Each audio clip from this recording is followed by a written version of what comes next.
Se tu é aquela pessoa que é viciada em planejar e seguir meticulosamente cada passo daqueles planos, vou te dizer uma frase para tu pensar um pouco. Como dizia Mike Tyson, todo mundo tem um plano, até levar o primeiro soco na cara. Eu sou Raul Lamarca e, em 11 anos de mundo corporativo, eu ascendi de estagiário a CEO. E no vídeo de hoje, eu vou te mostrar por que é mais importante se adaptar às mudanças do que seguir um plano. Já pensou em quantas vezes tu planejou em ir do ponto A até o ponto B e tudo mudou no meio do caminho? De repente, tu percebeu que tu não queria mais chegar no ponto B, e sim no ponto C. Ou, durante o meio do caminho, você percebeu que não era aquele o melhor trajeto entre A e B. Você tinha que percorrer um outro caminho. Muitas pessoas pensam que o planejamento obedece a uma condição linear. Isto é, eu planejo, a realidade continua estática e eu vou chegar no meu destino com a mesma realidade em que eu planejei no começo. Só que não é assim que acontece. Muitas vezes, ao longo do percurso, a gente percebe que o planejamento não está funcionando e que nós precisamos fazer ajustes. E se eu tenho evidência de que um plano não está funcionando, por que eu continuo insistindo nele ao invés de fazer as adaptações necessárias? Eu vou contar agora para vocês a história de quando eu consegui o estágio dos meus sonhos no início da minha carreira e acabou não sendo tudo aquilo que eu pensava. Eu sou de uma família de funcionários públicos, tanto do lado de pai quanto do lado de mãe.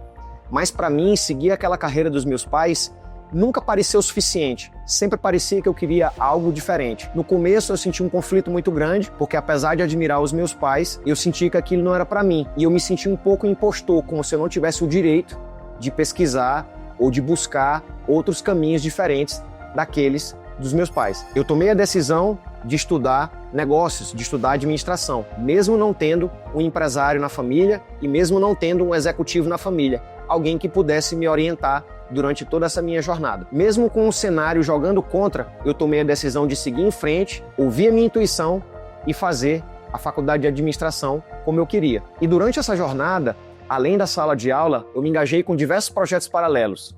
Eu organizei eventos, fui da diretoria de centros acadêmicos, participei de grupos de pesquisa, tive na diretoria da empresa júnior do curso e, claro, também busquei estágios. Até o 5º período, que foi quando eu consegui um estágio super concorrido numa multinacional, meu pai sempre tentava me convencer a fazer o curso de Direito. Ele é advogado, delegado de polícia, e ele sempre achou que uma carreira jurídica fosse algo que fizesse mais sentido para mim. E naquilo que ele tentava, eu sempre achava, poxa, meu pai não respeita a minha escolha, mas acho que o que ele estava fazendo na condição de pai, e eu entendo isso hoje mais maduro, era testar a minha convicção, era testar a minha vontade e a minha firmeza. Porque se eu cedesse à pressão do meu pai naquele momento, ia querer dizer que eu realmente não queria uma carreira no mundo dos negócios. Hoje eu entendo que ele estava fazendo o papel de pai dele. Mas, naquele momento, eu ainda não podia entender aquilo. Então eu queria me provar, queria provar para o meu pai e para todo mundo de que eu estava correto e que eu tinha tomado a melhor decisão possível. Quando eu passei no estágio de uma grande multinacional, aí eu pude ser reconhecido, ou pelo menos eu achava que eu seria reconhecido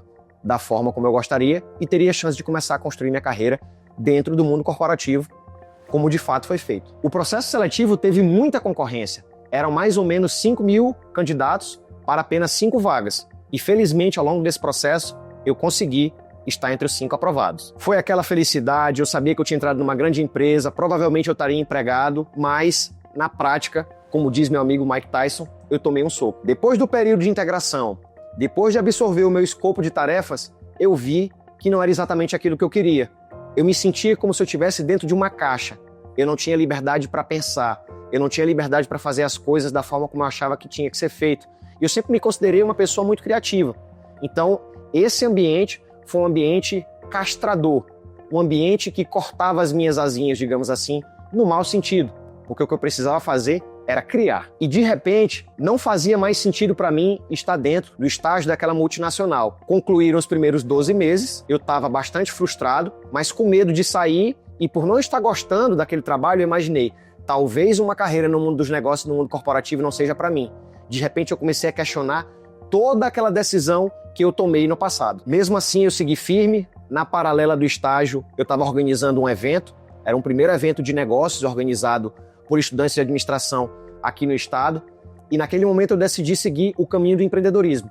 tomei uma decisão que quase deixou meus pais malucos. Abandonei o estágio na grande multinacional e segui com o projeto empreendedor de realizar esse grande evento. E acabou que o evento realizado por mim e pelos meus amigos foi um sucesso. Foi um evento maior, inclusive, do que os eventos realizados por profissionais de administração. E com base nisso, eu tive uma bifurcação na minha carreira. Eu sabia que eu tinha a oportunidade de trabalhar em outros locais e experimentar uma carreira no mundo corporativo, em outras empresas de outros segmentos, mas que agora surgiu uma nova possibilidade. A possibilidade de empreender, a possibilidade de ter o meu próprio negócio. Mesmo tomando aquele soco na cara, mesmo estando com medo de tomar uma decisão, eu segui a minha intuição e tomei uma decisão que foi muito difícil, mas que também me trouxe muitos ganhos e muito aprendizado na minha carreira. Claro que depois daquela experiência eu voltei para o mundo corporativo e assim eu me desenvolvi, como eu sempre falo na introdução dos vídeos para vocês. E se não fosse por essa experiência, tanto no mundo do empreendedorismo quanto no mundo do corporativo, talvez eu não pudesse aqui hoje estar contando essa história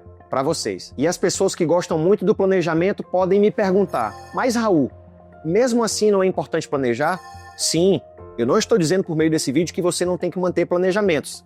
A atividade de planejar é muito importante, porque com as informações que você tem e com o cenário tal qual ele se desenha hoje, a melhor previsão que você pode sair do ponto A até o ponto B.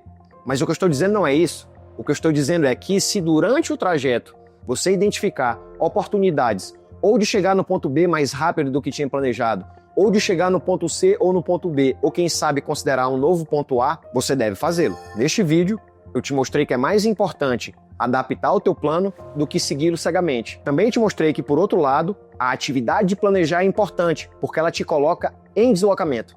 E, independente do resultado, tu vai ter as respostas que tu buscava. E para ti, o que tem funcionado melhor? Seguir os planos à risca ou se adaptar às mudanças? Compartilha comigo uma história em que tu tinha tudo planejado e de repente tu também tomou um soco na cara. E antes de sair desse vídeo, não esquece de deixar o seu like, de compartilhar com alguém que você acha que vai curtir esse conteúdo, de se inscrever no canal e de ativar o sininho.